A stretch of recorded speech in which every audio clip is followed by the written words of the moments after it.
Okay, next section, inflammatory conditions. The first disorder is called acute mastitis. To understand this, let's just go back to the whiteboard for a minute. So here's the surface of the skin of the breast, and let's pretend that this is a large duct coming out into the nipple. And in this particular case, you've got a woman who's breastfeeding. Now, when she breastfeeds, there's stress placed on the skin here, and when there's stress placed on the skin, that can result in fissures or disruption of the skin, which then allows for entry of Staph aureus. When Staph aureus comes into the breast, it will then result in acute mastitis. So again, acute mastitis is bacterial infection of the breast, usually due to Staph aureus, and it's associated with breastfeeding. Now, what's the presentation? Well, of course, the patient's going to have an infection of the breast, and so there will be a warm, erythematous breast. There may be a purulent nipple discharge. Let's say that pus begins to come out of the nipple. That would result in a purulent nipple discharge. Now, the treatment would be twofold. Number one, continued drainage. So although it's awkward, if the woman was breastfeeding, she would continue to feed the child. And then number two, you want to give antibiotics to disrupt the Staph aureus, and a classic drug that would be used in this circumstance would be dicloxacillin. So let's go back now and read the text. So what do I say? Acute mastitis, bacterial infection of the breast, Staph aureus, breastfeeding. And then I say that the presentation is a warm, erythematous breast with a purulent nipple discharge. And again, the treatment, drainage, and antibiotics such as dicloxacillin. So those are all the high yield.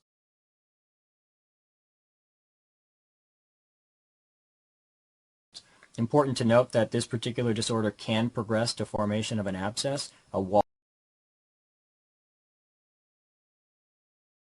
off area of inflammation, and so that could then result in a mass. So in some patients with this type of presentation, you may also feel a little bit of a mass, and of course that would be due to an abscess.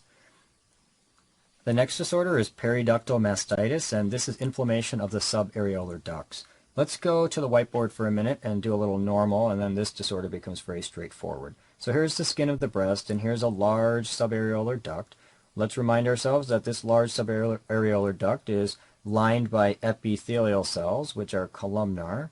So these are columnar epithelial cells, and underneath that are these myoepithelial cells. Of course, that's the normal. Now, I want to remind you that when you look at the lactiferous duct, the ducts that are just going into the nipple, the epithelium here of the lactiferous ducts is a highly specialized epithelium. And remember from chapter 1 that highly specialized epithelia, they require vitamin A in order to maintain themselves, so that this epithelium here is highly dependent on vitamin A.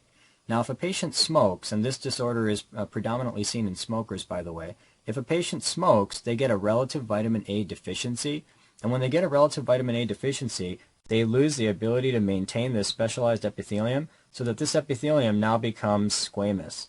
And as it becomes squamous, you get this squamous metaplasia that occurs here in the lactiferous ducts, and that then would produce some degree of keratin, which would plug these ducts. Now, when this duct gets plugged, you blocked a tube. And there's a general principle in pathology that anytime you block a tube, you're going to get inflammation behind that block. So now these patients get inflammation behind the duct, and that then is called periductal mastitis. Now, what are some of the consequences of this inflammation? Well, first of all, you're going to have this big area of inflammation with some healing and some fibrosis, so it's going to feel like a mass in the subareolar region, and so it's going to present as a subareolar mass. The second thing that's going to happen is with all of this inflammation, you're going to get some fibrosis as part of the healing response, and that fibrosis is going to arise through granulation tissue, of course, and you know that granulation tissue contains myofibroblasts. And so myofibroblasts are going to contract, and they're going to pull in the skin right in the area of the nipple, and as they pull in the tissue in the skin by their contraction, they're going to cause nipple retraction. And so these patients can also have nipple retraction. Now, with that as a background, let's go back and read what I say in the book.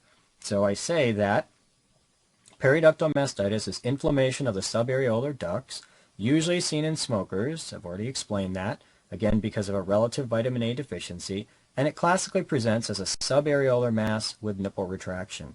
Now, this nipple retraction is important because I think, from my experience with medical students, when they hear the word nipple retraction, they automatically think breast cancer.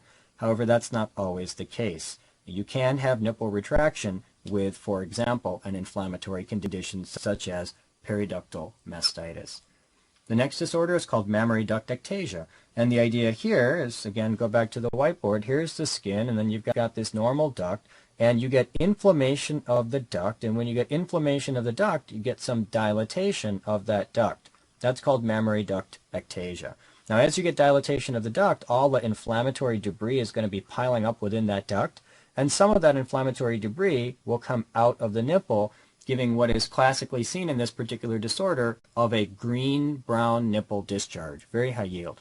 Green-brown nipple discharge.